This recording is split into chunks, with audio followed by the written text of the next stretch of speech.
23 children were discovered locked in the basement of a Georgia plantation in 1864, all bearing the same distinctive features: high cheekbones, pale green eyes, and auburn hair streaked with gold. When Union soldiers forced open the iron doors of Thornhill Estate in Burke County, they found these children huddled together in darkness, some as young as 4, others approaching adolescence. The eldest, a girl of 13, told the officers something that made veteran soldiers physically ill. "Mistress says we are her legacy. We cannot leave because we are her blood." Military records from the 34th Massachusetts Infantry mention the incident only once in a letter marked confidential and buried in regimental archives for over a century. Local histories of Burke County omit Thornhill Estate entirely, as if the plantation and its mistress never existed. But they did exist, and what Catherine Thornhill created in those 16 years between her husband's death and the arrival of federal troops represents one of the most disturbing chapters in American history. A systematic breeding program designed to create generations of enslaved people who could never escape their bondage because they were genetically tied to their owner. Before we continue with the story of Catherine Thornhill and the nightmare she built in rural Georgia, I need you to do something. If you're hearing this story and it's making your skin crawl, hit that subscribe button right now. This channel dives deep into the darkest corners of American history, the stories they don't teach in schools, the secrets buried in courthouse basements and forgotten military records. And I want to know where you're listening from. Drop a comment telling me what state or city you're in. Are you close to Burke County, Georgia? Does your town have secrets like this buried in its past? Let's find out together. Now, let's go back to where it all began, to a cold February morning in 1847, when a young widow inherited a dying plantation and conceived a plan that would haunt Georgia for generations. The winter Catherine Danforth Thornhill buried her husband was the coldest Burke County had seen in 20 years. The Thornhill estate sat on 1,700 acres of red clay soil, 7 miles southwest of Waynesboro, the county seat. In 1847, Burke County was cotton country, though not as prosperous as the Black Belt regions further west. The soil here was tired, overworked by decades of single-crop farming. Plantations that had flourished in the 1820s were struggling by the 1840s, squeezed between falling cotton prices and rising costs. The Mexican War had drawn away laborers, and talk of territorial expansion divided communities along bitter lines. Thornhill Estate had once been among the more successful properties in the region. Catherine's late husband, Jonathan Thornhill, had inherited it from his father in 1838 with 42 enslaved workers, adequate equipment, and manageable debt. But Jonathan had been a poor manager and an enthusiastic gambler. By the time a winter fever claimed him in February 1847, the estate was mortgaged to the hilt. The fields were producing barely enough to feed the workers, and creditors were circling like buzzards. Catherine was 28 when she became a widow. She had married Jonathan when she was 19, a strategic match arranged by her father, Theodore Danforth, a prominent merchant in Augusta. The Danforths were old Georgia money, descended from settlers who had arrived in the 1730s. Catherine had been educated by private tutors, spoke French passably well, and had been raised with expectations of managing a substantial household. What she had not expected was to inherit a failing plantation with crushing debts and a 16-year-old son who looked at her with something approaching hatred. Richard Thornhill was Jonathan's son from his first marriage. His mother had died giving birth to him in 1931, and Jonathan had remarried 5 years later. Richard had never warmed to Catherine, viewing her as an interloper who had replaced his real mother. He was a sullen, bookish boy who spent most of his time in the estate's small library, avoiding both his stepmother and the practical work of running a plantation. Catherine found him weak, impractical, and entirely too sentimental about the enslaved workers. He had once suggested they should be taught to read, an idea so dangerous that Catherine had forbidden him from speaking of it again. The plantation itself reflected its declining fortunes. The main house was a two-story structure of whitewashed brick with 6 columns across the front portico, built in 1905 in the Federal style. Paint peeled from the window frames, and the roof leaked in 3 places.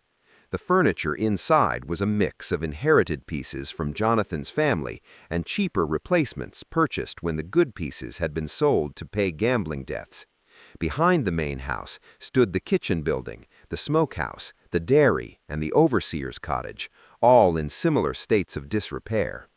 Further back, beyond a line of live oaks draped with Spanish moss, were the quarters where the enslaved people lived.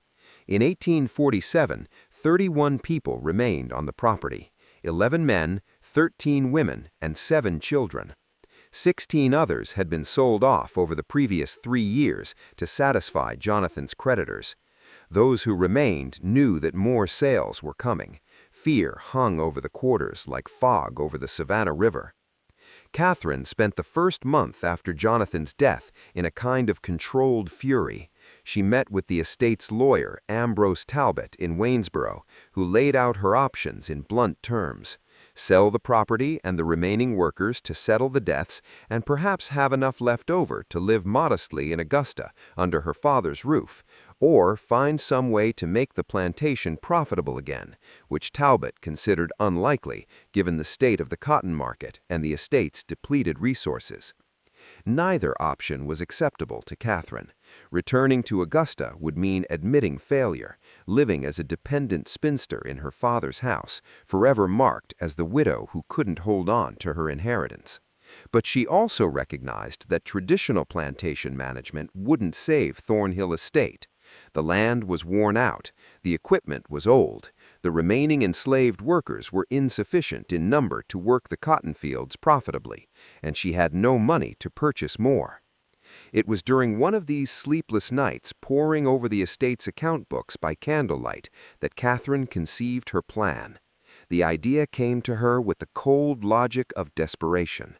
If she couldn't afford to purchase workers, she would breed them, but not in a haphazard way most plantations did it, offering minor incentives for couples to have children and waiting 15 years for those children to become productive laborers. No, Catherine envisioned something far more systematic, more controlled. She would create a population of workers who were biologically tied to the estate, who could never be sold because they were her own descendants, who would have an instinctive loyalty to the plantation because it was literally in their blood. The plan was monstrous, but to Catherine it was also elegant. She was still young enough to bear children. She would select the strongest, healthiest men among the enslaved population and conceive children with them. These children would be raised knowing their parentage, would be given slightly better treatment than the others to ensure their loyalty, and when they reached maturity, would be paired with enslaved women to produce the next generation. Within 20 years, Catherine calculated, she could have a workforce of 50 or more, all bound to Thornhill Estate by ties that went deeper than legal ownership. She began keeping a journal to work out the details. This was no diary of personal feelings. Catherine was far too practical for that. Instead, she created what she called her cultivation records, filled with calculations, observations, and plans. She wrote in a simple substitution cipher, replacing key words with innocuous agricultural terms. Children became seedlings. The men she selected became rootstock. Pregnancies were plantings. The journal's pages were covered with diagrams that looked like breeding charts for livestock, because that's what essentially they were. Catherine's first selection was a man named Isaac, 24 years old, born on the plantation, and known for his physical strength and steady temperament. She summoned him to the main house on a March evening in March 1847, after the other workers had retired to the quarters. What happened that night was recorded in Catherine's journal only as first planting completed with rootstock 1, weather clear and mild.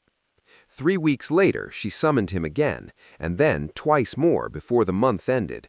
By April, Catherine was confident she was pregnant. She recorded this in her journal with the same emotional detachment she might note the planting of cotton. Initial cultivation successful. Anticipate harvest in December. Richard Thornhill first suspected something was wrong with his stepmother in late May of 1847. He noticed she had stopped taking her morning rides around the property, claiming the heat bothered her, even though the Georgia summer had barely begun. She took her meals in her room more frequently and had dismissed the house servant who usually attended her, preferring to manage her own affairs. For a woman so concerned with appearances as Catherine, this withdrawal was unusual. But it was a conversation Richard overheard in early June that truly alarmed him. He had been in the library, hidden behind one of the tall bookcases, when Catherine met with Miriam Grayson in the adjacent parlor. Mrs. Grayson was the local midwife, a sharp-featured woman of 50. Isaac was the father of Catherine's child. The realization filled him with horror, not just at the violation of social and legal boundaries, but at what it revealed about Catherine's character. She had coldly, deliberately chosen to conceive a child with an enslaved man, to claim that child as her late husband's, and to maintain this lie indefinitely. What kind of woman was capable of such calculated deception? He found part of the answer in early August during one of Catherine's rare trips to Waynesboro. Richard had been searching for legal documents related to the estate. He had vague thoughts of finding something that might give him leverage over Catherine when he discovered a leather-bound journal hidden in a locked drawer of Catherine's writing desk. The lock was simple enough for a determined 16-year-old to pick. The journal was written in cipher, but Richard had always been good with puzzles. It took him 3 days, working in secret whenever Catherine was out of the house, to crack the basic substitution pattern. What he read made his blood run cold. Catherine wasn't just having an affair with Isaac, she was implementing a deliberate breeding program. The journal laid it out in chilling detail. Her plan to conceive multiple children with selected enslaved men, to raise those children as part of the plantation workforce, and eventually to breed those children with each other and with other enslaved people to create an ever-expanding population of workers who would be genetically tied to Thornhill Estate and to Catherine herself. There were charts, calculations of expected births over 5-year periods, notes on which men displayed desirable physical characteristics, speculation about whether traits like strength, intelligence, and temperament were heritable. It read like something from a livestock breeder's manual, except the livestock were human beings. Richard copied several pages of the journal, translating the cipher into plain English, his hand shaking so badly he could barely hold the pen. This was evidence. This was proof of Catherine's depravity. He could take this to the authorities. He could expose her. But that night at dinner, Catherine looked at him with those cold green eyes and said casually, "Richard, have you been in my study recently? Some of my papers seem to have been disturbed." "No, ma'am," Richard lied, his throat tight. "I keep certain documents locked away for good reason," Catherine continued, cutting her meat with precise strokes. "If I ever found that someone had violated my privacy, broken my trust in such a fundamental way, I'm afraid I would have to take serious action. Do you understand?" "Yes, ma'am." "Good, because family loyalty is everything, Richard. Everything. Without it, we're simply animals tearing at each other." She smiled, but it didn't reach her eyes. "I know you loved your father very much. I would hate for his memory to be tarnished by scandal, especially scandal that might emerge from within his own household." The threat was clear. If Richard tried to expose Catherine, she would find a way to turn it back on him, to paint him as a disturbed, resentful stepson inventing lies about a grieving widow. Who would people believe? A respected plantation mistress from a prominent family, or an awkward teenage boy with known resentment toward his stepmother? Richard returned to his room that night and burned the pages he had copied, but he kept watching Catherine, and he began to feel increasingly unwell. It started with fatigue. By September, Richard found himself exhausted by mid-afternoon, unable to focus on his books. His appetite diminished. He developed frequent headaches that made it difficult to think clearly. By October, he was experiencing muscle weakness and occasional stomach pains. Catherine showed great concern. She insisted Richard stay in bed. She prepared his meals herself, bringing him bowls of soup and plates of soft foods. She summoned Mrs. Grayson to examine him. The midwife, who also served as a general medical practitioner in the absence of a proper physician, diagnosed nervous exhaustion complicated by possible consumption. She prescribed rest, fresh air when Richard felt strong enough, and a special tonic that Catherine obtained from a pharmacy in Augusta. Tuberculosis often strikes young men of sensitive disposition, Catherine told Richard, adjusting his pillows with attentive care. Your father had a cousin who died of it at just your age. We must be very vigilant. Richard knew better. He had read about arsenic poisoning during his hours in the library. He recognized the symptoms in himself, the fatigue, the digestive troubles, the muscle weakness. Catherine was slowly killing him, disguising murder as disease, eliminating the one person who knew her secret and posed to her plans. But he was too weak to fight back, too isolated to get help. The house servants followed Catherine's orders absolutely. The overseer rarely came to the main house. Richard's room was on the second floor, and by November, he barely had the strength to get out of bed, let alone escape the property and reach Waynesboro. He made one final attempt to expose Catherine in late November by writing a letter to his grandfather Danforth in Augusta.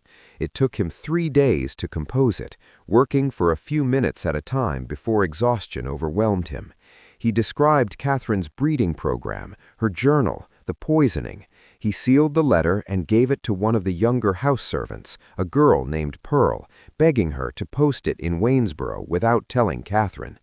Pearl took the letter, but she also told Catherine, terrified of what would happen if the mistress discovered she'd been keeping secrets. Catherine read the letter expressionless, then burned it in the fireplace in front of Richard. "You're very ill, darling," she said softly, almost tenderly. "The fever is affecting your mind. You're imagining things that aren't real. It's a mercy, really, that you won't have to suffer much longer." Richard Thornhill died on December 3, 1847, 3 weeks before his 17th birthday. Dr. Samuel Pritchard from Waynesboro, summoned to record the death, noted consumption as the cause and remarked that the young man had wasted away with tragic speed. Catherine wept decorously at the funeral. She wore black for a full year. 4 days after Richard's burial, Catherine gave birth to a healthy son. She named him Jonathan after her late husband and claimed he had been born slightly premature, which explained any questions about timing. Few people in Burke County thought to count backwards from the birth to Catherine's widowhood. Those who did kept their speculations to themselves. It was not the kind of thing one discussed openly. The years between 1848 and 1856 transformed Thornhill Estate in ways that seemed almost miraculous to outsider observers. The plantation that had teetered on the edge of bankruptcy slowly regained its footing. Cotton production increased. The enslaved workforce grew. Catherine Thornhill yearned a reputation as a shrewd, if somewhat reclusive plantation mistress who managed her property with uncommon efficiency. But that efficiency came at a terrible cost that no outsider ever saw. Catherine gave birth 4 more times between 1848 and 1853, daughters named Elena and Abigail and Margaret, and another son she called Samuel. Each birth was attended only by Miriam Grayson, who by now was deeply complicit in Catherine's schemes. The midwife, who received generous payment for her services and her silence, regular fees that far exceeded her normal rates, plus a small cottage on the edge of the Thornhill property where she could live without paying rent.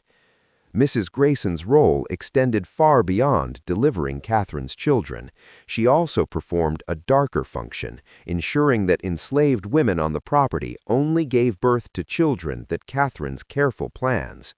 When pregnancies occurred outside Catherine's controlled pairings, and they did, because human beings will form attachments and intimate relationships even in the most oppressive circumstances, Mrs. Grayson provided abortifacients, plant-based compounds that induced miscarriages.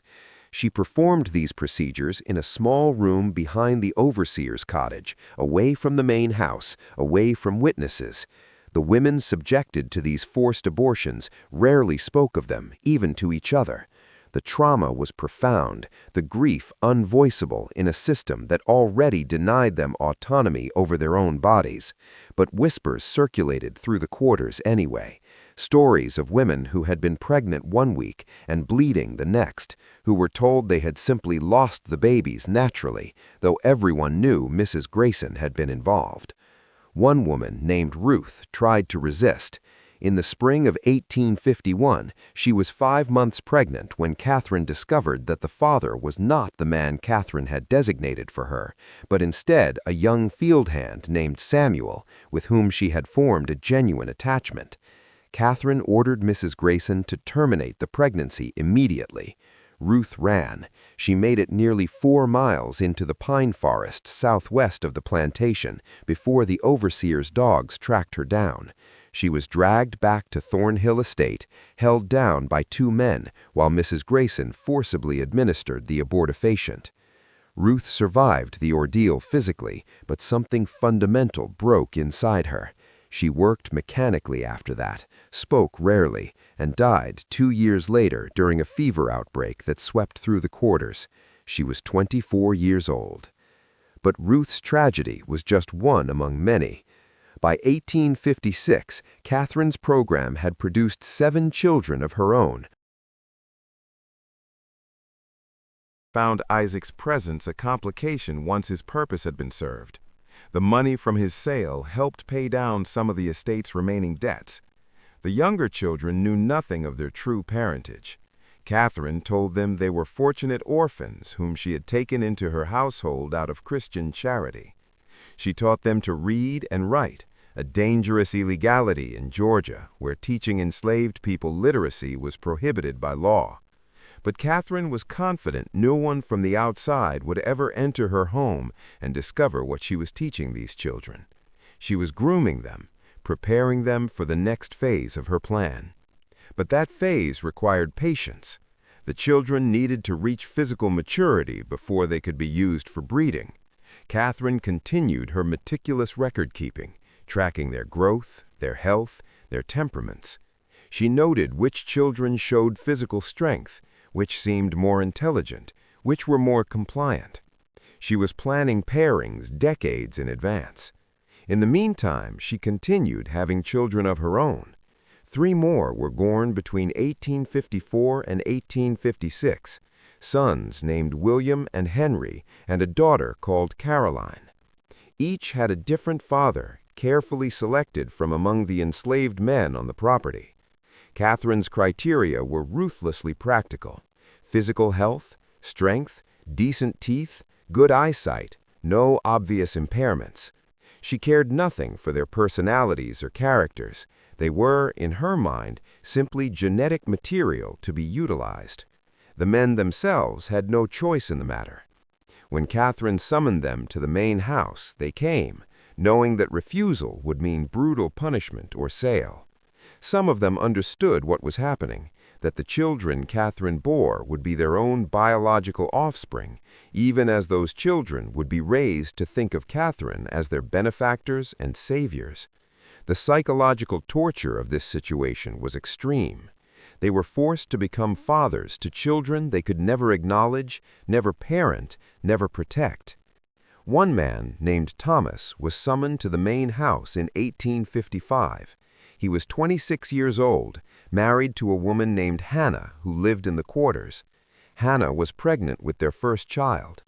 When Thomas learned that Catherine intended to use him for breeding, he tried to refuse.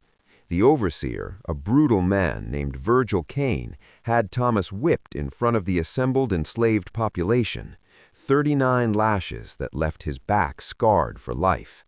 Then Catherine had him brought to the main house anyway.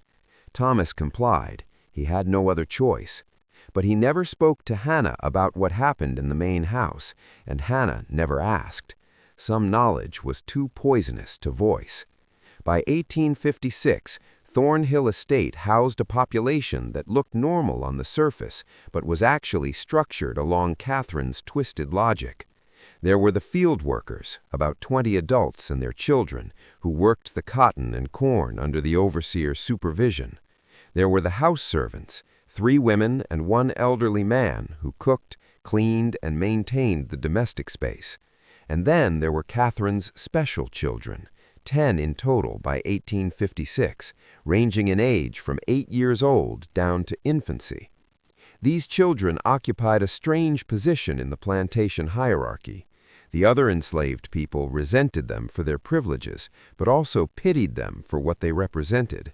Everyone in the quarters understood on some level what Catherine was doing. They didn't have language for eugenics or breeding programs. Those terms would come later, but they recognized the pattern.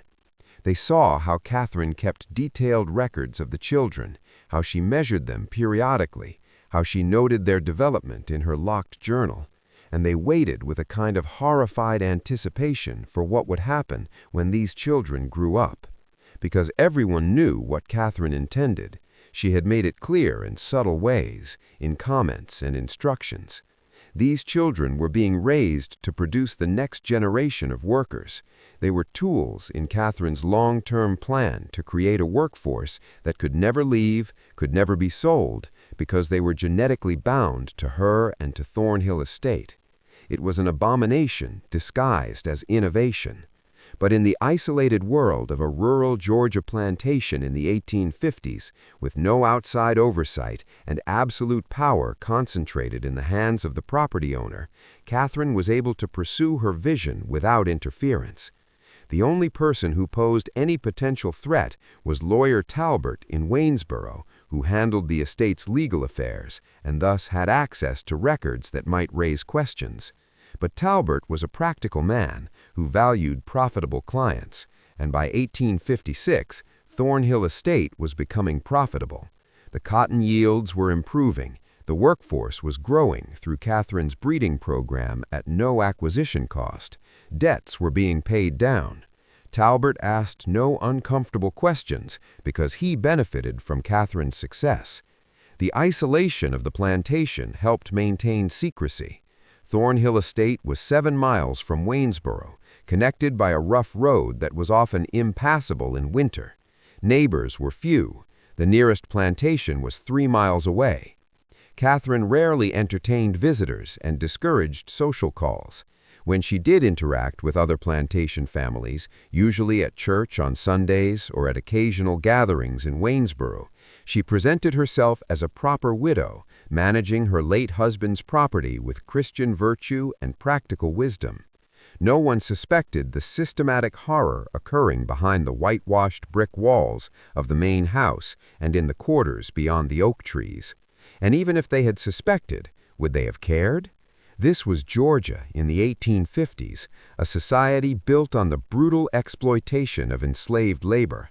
Catherine's program was more systematic, more coldly calculated than most, but it was not fundamentally different in kind from what happened on thousands of other plantations across the South. That was perhaps the most disturbing aspect of the entire situation. Catherine's breeding program was monstrous, but it was also logical within the framework of a society that already treated human beings as property to be bought, sold, and bred at will. She had simply taken the underlying logic of slavery and followed it to one of its most horrifying conclusions. But systems built on such profound injustice contained the seeds of their own destruction. Change was coming to Georgia and the entire South, though in 1856 few people could imagine how soon or how violently it would arrive. The late 1850s brought increasing tensions to Burke County and all of Georgia. The question of slavery's expansion into new territories dominated national politics. The violence in Kansas Territory, where pro-slavery and anti-slavery settlers were literally killing each other, was discussed in anxious tones at the courthouse in Waynesboro. The election of 1856, which put James Buchanan in office, did little to resolve the fundamental conflicts tearing the country apart. Catherine paid little attention to politics. Her focus remained fixed on Thornhill Estate and her long-term program. By 1859, her eldest children were approaching adolescence. Jonathan was 11, Elenina was 10, Abigail was 9. They were still too young for the breeding phase of Catherine's plan, but she was already making preparations, already selecting which of the enslaved young women would be appropriate partners when the time came. It was during this period that Catherine constructed what she called the Heritage Room, in a previously unused section of the mansion's east wing. She told the house servants it would be a storage space for family records and memorabilia. In reality, it was a shrine to her breeding program. The room was windowless, lit by oil lamps, with walls lined with shelves and a large table in the center. On the shelves, Catherine stored her coded journals, 3 leather-bound volumes by 1859, chronicling every birth, every pairing, every observation about the children's development. She also kept small glass vials, each labeled with a name and a date, containing locks of hair from each child. These samples were arranged in rows, organized by generation and parentage, a physical archive of her genetic experiments. On the table, Catherine had drawn elaborate family trees in ink, showing not actual family relationships, but her planned pairings for future generations. Lines connected names with notations about anticipated outcomes: strong constitution, good teeth, intelligent, compliant temperament. It looked like breeding charts for show dogs or racehorses, except the names were human. Abigail paired with Thomas's son, Jacob. Eleanor with Isaac's son, Marcus, who would be born in 1862. Margaret with Samuel's nephew, Peter. Catherine spent hours in this room, planning decades into the future, imagining a Thornhill estate populated by 100 or more workers, all descended from her, all genetically bound to her and to Thornhill estate. It was an abomination disguised as innovation. But in the isolated world of a rural Georgia plantation in the 1850s, with no outside oversight and absolute power concentrated in the hands of the property owner, Catherine was able to pursue her vision without interference. The only person who posed any potential threat was lawyer Talbert in Waynesboro, who handled the estate's legal affairs and thus had access to records that might raise questions. With Eleanor anticipated 1865. Eleanor felt physically sick. Catherine intended to pair her with a boy who hadn't even been born yet, to force her to have children who would be enslaved on this plantation forever, to turn her into another breeding tool in this nightmare system. She confronted Catherine that night, her voice shaking with rage and horror. "I read your journal. I know what you are. I know what I am." Catherine's face went still, her eyes cold as winter. "You should not have done that, Eleanor. You're my mother. Thomas is my father, and you've been planning to breed us like animals." Eleanor could barely force the words out. "Sit down," Catherine commanded. "No, sit down." The threat in Catherine's voice was unmistakable. Eleanor sat, her whole body trembling. Catherine paced the room, her mind clearly working through the problem Eleanor now represented. Finally, she spoke. "You are intelligent enough to understand the position we're in, so I'll speak plainly. Yes, I am your biological mother. Yes, I have been implementing a systematic program to create a self-sustaining workforce for this estate. And yes, you and the others will participate in that program when you come of age." "I won't," Eleanor said, but her voice lacked conviction. "You will, because the alternative is far worse." Catherine leaned forward, her face inches from Eleanor's. "Right now, you live in this house, you eat good food, you wear decent clothes, you can read and write. What do you think happens if you refuse to cooperate? I sell you. I sell you to a plantation in Alabama or Mississippi where they work field hands to death in 5 years, where women are brutalized as a matter of course, where literacy earns you a whipping or worse. Is that what you want?" Eleanor said nothing, tears streaming down her face. "I thought not." Catherine straightened. "You will not speak of this to your brothers or sisters. You will not speak of it to anyone in the quarters. You will continue your life exactly as before, and when the time comes for you to fulfill your role in this family's future, you will do so. Do you understand?" "Yes," Eleanor whispered, but Catherine had made a critical error. She had revealed the truth without adequately controlling the information. Eleanor did speak to others, not immediately, but gradually, carefully. She told Jonathan first, showing him the journal entry she had memorized. Jonathan's reaction was different from Eleanor's. He had been so thoroughly conditioned by Catherine, so completely isolated from any alternative framework for understanding the world, that he struggled to see what was wrong with Catherine's plan. "She gave us a better life," Jonathan said, confused by Eleanor's anger. "We could have been working in the fields. Instead, we're here. We're property, Jonathan. We're slaves. Our own mother enslaved us. She's protecting us. She's keeping us together. If we were sold, we'd be separated, sent to different places. This way, we stay together. We stay at Thornhill." Eleanor realized with horror that Jonathan had been too successfully indoctrinated. He couldn't see the cage Catherine had built around all of them. But Abigail, 13 years old and sharp as glass, understood immediately when Eleanor told her. And Margaret, at 12, understood too. The younger children were still too young to fully grasp it, but the older ones, they knew now. They knew what they were and what Catherine intended for them. The knowledge changed the atmosphere in the main house. Catherine felt it, that shift in the air, the way her children looked at her now. There was fear, yes, but also something else. Calculation, waiting. They were biding their time, and Catherine knew it. She considered her options. She could sell the older children, eliminate the problem, but that would waste years of investment and planning. She could punish them severely enough to break their spirits, but physical brutality might damage them in ways that would interfere with the breeding program. She needed them healthy, capable of bearing children. So Catherine chose a different approach. She would demonstrate the consequences of disobedience through someone else. In August 1863, a young woman named Grace tried to run away from Thornhill Estate. She was 17, pregnant, and desperate. She had been paired with one of the field hands against her will, and she couldn't bear the thought of bringing a child into this system. She ran at night, heading east toward the Savannah River, hoping to somehow cross into South Carolina, and from there make her way to Union lines. She was caught within 12 hours. The dogs tracked her to a creek 3 miles from the plantation. She was brought back, locked in one of the outbuildings, and the next morning, Catherine assembled everyone, all the enslaved people, including her special children from the main house, in the yard between the quarters and the mansion.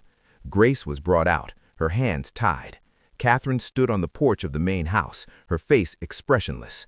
This woman attempted to abandon her responsibilities to this estate and to all of you. She attempted to destroy the family we have built here. The penalty for such betrayal must be severe. What followed was brutal. Grace was whipped publicly, 20 lashes administered by the elderly overseer Kendrick, who carried out the punishment with grim reluctance. Catherine made all the children watch, including her own biological offspring. The message was clear. This is what happens to those who try to leave. But Catherine miscalculated again. The public punishment didn't terrify the enslaved population into submission. Instead, it clarified something for them. Catherine was willing to use extreme violence to maintain her control, which meant she was afraid. And if she was afraid, that meant they had more power than they'd realized. Whispers began circulating through the quarters in the weeks that followed. Whispers about waiting for the right moment. Whispers about what would happen when the war ended, because surely it would end, and surely the Yankees would come south, and surely things would change. All they had to do was survive until then. Eleanor heard these whispers. She began spending time near the quarters when Catherine wasn't watching, developing relationships with the other enslaved people she had been kept separate from her entire life. She learned things Catherine never told her, about her father, Thomas, about the other men Catherine had used, about the women who had died or been broken by Catherine's program. One evening in October, Eleanor met with a group of the older enslaved women in the woods beyond the quarters. They sat in a circle in the darkness, speaking in low voices. A woman named Hope, in her 40s, looked at Eleanor with something between pity and respect. "Your mama, she thinks she made something special here," Hope said quietly. "Thinks she made family, but all she did was make people who hate her in ways she can't even understand." "What happens when the war ends?" Eleanor asked. "Depends on who wins," Hope replied. "Yankees win, we're free. Confederates win, things stay the same or get worse. But either way, your mama can't keep doing what she'd been doing. Too many people know, too many people angry. Something gotta break." "What if we made it break?" Eleanor asked. The women looked at her surprised. Hope leaned forward. "What you saying, child? What if we didn't wait for the war to end? What if we ended this ourselves?" The idea hung in the air, dangerous and intoxicating. One of the younger women, Anna, spoke up. "You talking about running, taking everyone and running, or fighting?" Eleanor said, "There's only Mrs. Catherine and old Mr. Kendrick. There are 40 of us, and 20 of them are children." Hope said practically, "And where are we going to go? Confederates catch runaways. They kill us or sell us further south. And you think they're going to see you as one of us or one of them?" The question stung because Eleanor didn't know the answer. She was Catherine's daughter. She had grown up in the main house. She could read and write. Her skin was lighter than most of the people in the quarters. Would they even accept her if things came to violence? Before Eleanor could respond, they heard footsteps crashing through the underbrush. Everyone scattered, melting into the darkness. Eleanor ran back toward the main house, her heart pounding, wondering if someone had heard their conversation, if Catherine would find out, if everything was about to collapse. But no punishment came. The next day passed normally, and the day after that it seemed they had escaped detection. But the seed had been planted, the idea that they didn't have to passively wait for external forces to free them. They could act themselves. That idea began spreading through the quarters like a fever. Catherine sensed the change, but couldn't identify the source. She increased her surveillance, had Kendrick patrol the quarters at night, restricted movement even further. The tension at Thornhill Estate grew thicker with each passing week. It was like watching a storm build on the horizon, dark clouds massing, electricity charging the air, everyone waiting for the lightning to strike. The break came in March 1864, but not in the way anyone expected. A unit of Confederate cavalry came through Burke County, requisitioning supplies from plantations, food, horses, cloth, anything useful for the war effort. Catherine had no choice but to comply. She provided corn, preserved meat, and 2 of the plantation's best horses. The soldiers stayed only one night, camped in the fields beyond the quarters, and departed at dawn. But their presence had consequences. The soldiers spoke openly about the war's progress, and the news was bad for the Confederacy. Sherman was pushing through Georgia. Union forces were closing in from multiple directions. Some soldiers spoke fatalistically about the war being lost, about going home, about the impossibility of maintaining the fight much longer. The enslaved population at Thornhill Estate heard every word. Hope surged through the quarters. Freedom was coming. It might be months or weeks, but it was coming. All they had to do was hold on a little longer. Except Catherine, sensing this hope and terrified by what it meant for her long-term plans, decided to act decisively. If the Confederacy fell, if the enslaved population was freed, everything she had built would collapse. Her special children would leave. Her breeding program would end. 16 years of work would be for nothing. She couldn't allow that to happen. On the night of March 17, 1864, Catherine gathered her biological children in the main house: Jonathan, Eleanor, Abigail, Margaret, Samuel, William, Henry, Carolyn, and the 3 youngest who were still infants, 11 children in total, ranging from 16 years old down to 6 months. "Things are going to change," he said quietly. "Jonathan, don't be foolish. You understand the plan. You've always understood." "I understood what you told me," Jonathan said. "But Eleanor showed me the journals. I read what you wrote about us, about Father Isaac, about Father Thomas, about all of them. I know what you did. I know what you are. I am your mother." "You're a monster," Jonathan said, and his voice broke on the word. Catherine slapped him, a sharp crack that echoed in the small room.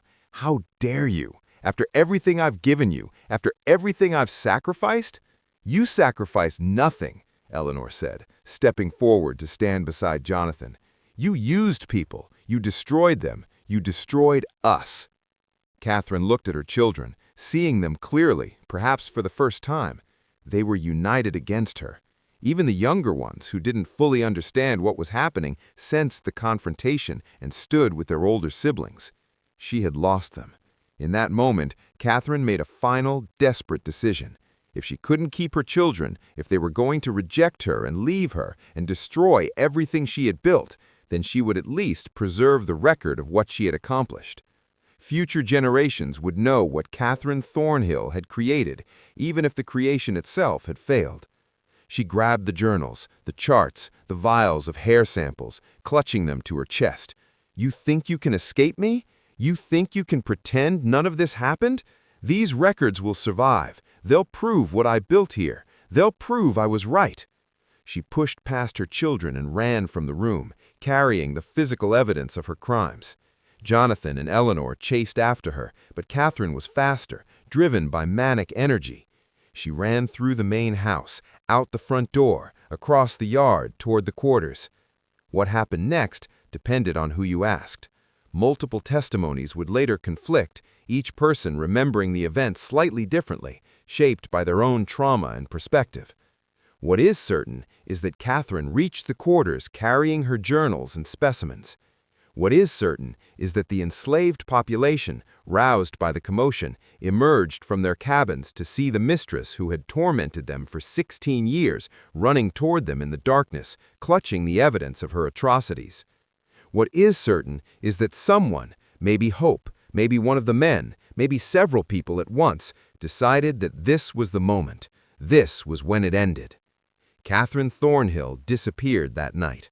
Her journals were found scattered in the mud outside the quarters, pages torn and muddy.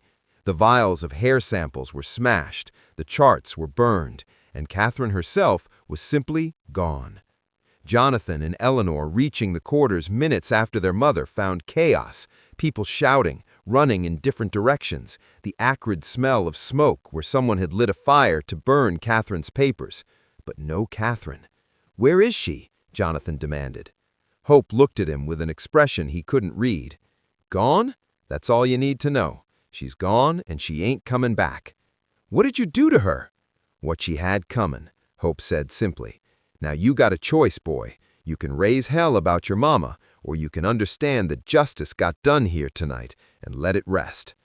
Jonathan looked at Eleanor. His sister's face was pale, her eyes wide, but she nodded slowly. "Let it rest," she whispered. The next morning, Catherine Thornhill was reported missing. Old Mr. Kendrick, the overseer, searched the property but found nothing. He reported the disappearance to the sheriff in Waynesboro, who came out to investigate, but ultimately concluded that Mrs. Thornhill had likely fled the area in fear of advancing Union forces. A reasonable assumption, given the deteriorating military situation. No one from the quarters spoke of what had happened. Jonathan and Eleanor and the other children said nothing. The official record simply states that Catherine Thornhill disappeared on March 17, 1864, and was never seen again. But everyone at Thornhill Estate knew the truth, even if they never spoke it aloud. Catherine had been killed that night. Her body had been disposed of somewhere on the plantation's 1,700 acres, and her children, her biological offspring, her breeding experiments, her legacy, had chosen to let her murderers go unpunished because they understood that their mother had earned her fate. The war ended 14 months later. General Sherman's army swept through Georgia in late 1864, though they passed 30 miles north of Burke County and never came directly to Thornhill Estate. The Confederacy collapsed in April 1865. Freedom came to the enslaved population of Georgia through a combination of military occupation, the 13th Amendment, and the simple fact that the system of bondage could no longer be maintained. At Thornhill Estate, the transition was complicated. Jonathan, as Catherine's eldest child, had some legal claim to the property, but his status was ambiguous, legally enslaved under Georgia law, but also Catherine's biological heir. Lawyer Talbot in Waynesboro tried to sort out the mess, but eventually gave up. The property fell into a kind of legal limbo. Most of the formerly enslaved population left Thornhill Estate within weeks of emancipation. They scattered across Georgia and beyond, seeking family members who had been sold away years before, looking for opportunities in cities, or simply putting as much distance as possible between them and the site of their suffering. Some stayed, at least initially. Hope remained, helping to organize those who had nowhere else to go. Thomas stayed, Eleanor's biological father, who finally, after 16 years, was able to acknowledge his daughter openly. They had one conversation about Catherine, about what had been done to him and to Eleanor, and then they never spoke of it again. The pain was too deep, too tangled with the fundamental wrongness of the entire situation. Eleanor herself stayed at Thornhill Estate until 1867. She learned in those years after the war how to exist as a free person, though the psychological damage of her childhood never fully healed. She eventually moved to Savannah, where she worked as a seamstress and married a carpenter named William Foster. She never had children. She never spoke publicly about her mother or her childhood. When she died in 1903, her obituary made no mention of Thornhill Estate or Burke County. Jonathan stayed at the plantation longer, trying to work the land with a small group of freed men who remained. But the cotton market was depressed, the soil was exhausted, and the property's reputation had begun to spread through the black community in Burke County. By 1869, Jonathan gave up and abandoned the estate. He drifted west, eventually settling in Texas under an assumed name. He died in 1891, and his few possessions included a small notebook where he had written over and over in tiny script, "I did not choose this. I did not choose this. I did not choose this." Thornhill Estate itself decayed rapidly. The main house was partially burned in a suspicious fire in 1871. The remaining structures fell into ruin. The land was eventually seized for unpaid taxes and sold at auction in 1878 to a timber company that cleared the old-growth trees and divided the property into parcels. But in 1871, something was discovered that brought the entire story back to public attention, at least briefly. A well driller working on a neighboring property accidentally broke through into an old cistern on what had been Thornhill land. Inside, 30 feet below ground, was a skeleton. The remains were mostly intact, preserved by the cool, dry conditions. They belonged to a woman, probably in her 30s or 40s. Scraps of cloth suggested a dress from the 1860s. A corroded metal locket found near the skeleton contained 2 miniature portraits, a man and a young boy. The coroner in Waynesboro examined the remains and concluded the woman had died from blunt force trauma to the skull. The skeleton was buried in an unmarked grave in the county cemetery. The official record identified the remains only as unknown female, discovered former Thornhill property, 1871. But people in Burke County's black community knew who it was. The story had been passed down in whispers in kitchens and churches, in coded language that protected those who had been present that night in March 1864. They knew Catherine Thornhill had been killed by the people she had enslaved and brutalized. They knew her body had been hidden in a deep well or cistern, and they knew justice, a justice of a kind, had been done. Over the years, more information emerged, though always fragmentarily, always incompletely. In 1889, a man on his deathbed in Alabama confessed to a minister that he had helped murder his former mistress in Georgia during the war. He provided no name, no details, but the minister noted the confession in his records. In 1902, a woman in Savannah, Hope's granddaughter, wrote a short memoir that mentioned the night the devil mistress disappeared and nobody mourned her. The most damning evidence came to light in 1923 when a historian researching Burke County Civil War history discovered a cache of letters in the courthouse basement. Among them was a letter written in 1865 by Union Captain Samuel Reynolds, who had commanded one of the first federal units to enter Burke County after the war ended. Reynolds wrote, "We discovered disturbing evidence at a property called Thornhill Estate, indications of systematic breeding experiments conducted by the late owner upon enslaved persons, including her own biological offspring. The details are too grotesque to relate in full, but multiple witnesses confirmed that the woman, one Catherine Thornhill, had implemented a program to create a self-perpetuating enslaved population through forced reproduction across generations. The witnesses also informed us that Mrs. Thornhill disappeared